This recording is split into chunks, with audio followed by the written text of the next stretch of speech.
Hi అండి. Welcome to my channel Sujatha vlogs. ఈరోజైతే Sunday కదా, నేనైతే మార్నింగ్ మా హస్బెండ్ కోసం క్యారేజ్ అనేది ప్రిపేర్ చేశాను. అలా రైస్ను ఉలవకట్టు చేశాను. ఆల్రెడీ మీకు ఉలవకట్టు వీడియో పోస్ట్ చేశాను కదా, చూశారు కదా ఫ్రెండ్స్. అయితే ఈరోజైతే మేము పిల్లల కోసం ఎగ్ ఉక్కిరి చేద్దాం అనుకొని ప్రిపేర్ చేస్తున్నాం. అయితే మా పిల్లలు ఇద్దరు అల్లరి పెట్టేస్తున్నారు. నేను కొడతానని. ఆల్రెడీ మా అబ్బాయి అయితే ఒక 2 ఎగ్స్ పగలగొట్టాడు. మా అమ్మాయి నేను ఒకటి కొడతానని వాడికి అల్లరి పెట్టేసి ఊరికి ఇద్దరు కొట్టేసుకుంటున్నారు చేస్తానని. సరేలే ఇంకా వాడు చేస్తాడు, నువ్వు కూడా హెల్ప్ చేయి, ఇద్దరు చెయ్యండి అని నేను పక్క నుంచి ఎలా చేయాలనేది వాళ్ళకి నేర్పించాను.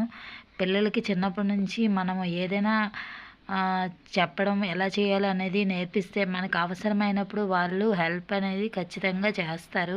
చిన్నప్పటి నుంచి పిల్లలకి ఇంట్రెస్ట్గా చెప్పకపోతే వాళ్ళు పెద్దయ్యాక ఏది చేయడానికి ఇష్టపడరు. చూసారా, ఇద్దరు కొట్టేసుకుంటున్నారు. మా అమ్మాయి లైట్ వెయ్యు, అలాగే ఆన్ చెయ్యు, ఇది కొట్టు అది కొట్టు అని వాడికి చెప్తుంటే వాడికి అసలే కోపము. వాడు చేస్తుంటే మధ్యలో ఇవ్వడానికి ఇష్టపడ్డు. కాబట్టి ఏదో ఆనియన్స్ అయితే ఫ్రై చేసాడు. ఫ్రై చేసి ఎగ్స్ అనేవి కొట్టేసి అందులో వేసి అని చెప్పాను. సిమ్లో పెట్టి వేపమన్నాను. ఇంకా మా అమ్మాయి అల్లరి పెట్టేస్తుంది ఒక పక్కన. నేను ఫ్రై చేస్తానని. సాల్ట్ వేయరా అని చెప్పాను ఆల్రెడీ. కొంచెం ఆలోచిస్తున్నాడు కొంచెం ఏమంటే ఒకవేళ ఉప్పు ఎక్కువ అయిపోతుందేమో అని. చూపించేసి వెయ్యి అని చెప్పాను. ఆయిల్ వెయ్యి, దగ్గరుండి సిమ్లో పెట్టి కలిపేసి చేస్తుండని చెప్పాను. ఇందులో మా అమ్మాయి తెగ అల్లరి పెట్టేస్తుంది. నేను చేస్తానని కోపం వచ్చి ఆల్రెడీ వెళ్ళిపోయింది. మళ్ళీ పిలుచుకొని వచ్చాను. తనకి ఇచ్చిరా కొంతసేపు తను చేస్తుంది అని. మా అబ్బాయి అయితే ఇవ్వను అని చాలా పేచీలు అయితే పెడుతున్నాడు. చూడాలి ఈరోజు మా పిల్లలు వంట ఎలా ఉందో. ఆల్రెడీ ఫినిష్ చేసేసినట్టున్నాడు, ఫ్రై చేస్తున్నాడు. ఇంకా మా అమ్మాయి నేను మసాలా వేస్తానంటే మా అబ్బాయికి ఒక పక్కన కోపం వచ్చేస్తుంది. ఇంకా వదిలేసి వెళ్ళిపోయాడు. సరేలే చెల్లికి ఇచ్చారా, తనకు కూడా తెలియాలి కదా, తను నేర్చుకుంటుంది అంటే తనకి ఇచ్చేసి వెళ్ళిపోయాడు. కొంచెం కారం చాలలేదు అంటే మా అమ్మాయి కొంచెం కారం వేసి అలా ఫ్రై చేసింది.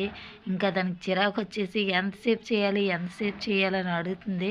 లేదమ్మా అయిపోవచ్చింది, ఇంకొంచెం మంట కొంచెం పెట్టి కొంచెం ఒక 5 మినిట్స్ అలా కలుపని చెప్పాను. ఇంకా ఫినిష్ చేసింది. ఇంకా అన్నీ ఒక్కొక్కటి తీసుకొని రావడానికి హాల్లోకి ఒక్కొక్కటి తీసుకొస్తుంది. ఇంకా తనే ప్రిపేర్ చేసి అందరికీ వడ్డిద్దామని అన్నది. అందుకోసమని ఇంకా రైస్, కర్రీ, అలాగే ఉలవకట్టుని కూడా తీసుకుని వచ్చేసింది. అన్నీ ఒక దగ్గర పెట్టేసి ఈరోజు మా పిల్లలు నాకు సండే కదా వాళ్ళే వడ్డించి దగ్గరుండి వడ్డిస్తానన్నారు. మా అమ్మాయి అయితే చక్కగా రైస్ అనేది తీసుకొని ఒక్కొక్క ప్లేట్లో ఇలా వేయాలి అలా వేయాలి చెప్తుంటే చక్కగా వేస్తుంది. పిల్లలకి చెప్పాలండి అన్ని పనులు. పిల్లలకి చెప్తుంటే వాళ్ళు రేపొద్దున నేర్చుకుంటారు. పిల్లలకి ప్రతిదీ అలవాటు చేయాలి. అలాగని అన్ని విషయాల్లో అని కాదు, కొన్ని ఇంపార్టెంట్గా అవసరమైనప్పుడు ఇలా చేయాలి అలా పెట్టాలని పిల్లలకి చెప్తుంటే వాళ్ళకి రేపొద్దున అలవాటు అవుతుంది. అలాగే మనకి అవసరమైనప్పుడు, మనకి హెల్త్ బాగాలేనప్పుడు కూడా వాళ్ళు హెల్ప్ చేస్తారు. చూసారా, మా అమ్మాయి ఎంత చక్కగా వడ్డించింది, నాకు కూడా పెట్టేసింది. ఇంకా నేను టేస్ట్ చేస్తున్నాను.